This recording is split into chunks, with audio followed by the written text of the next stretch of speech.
пробваме едни гадости от магазина. Това е едното. Името е отворено. Пише, че трябва да е малко люто. Ще пробваме и това, което трябва да е много люто. И е синьо. Кисело, но не е люто. Даме също.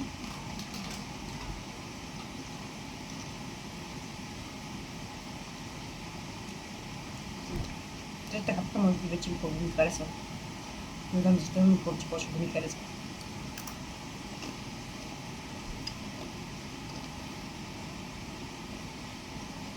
Това е по-люто. А трябва да е по-малко люто. Но наистина след трета хапка и на двете почва да ми харесва. Едно лъвче не бих си го взела пак. Или бих. Не знам.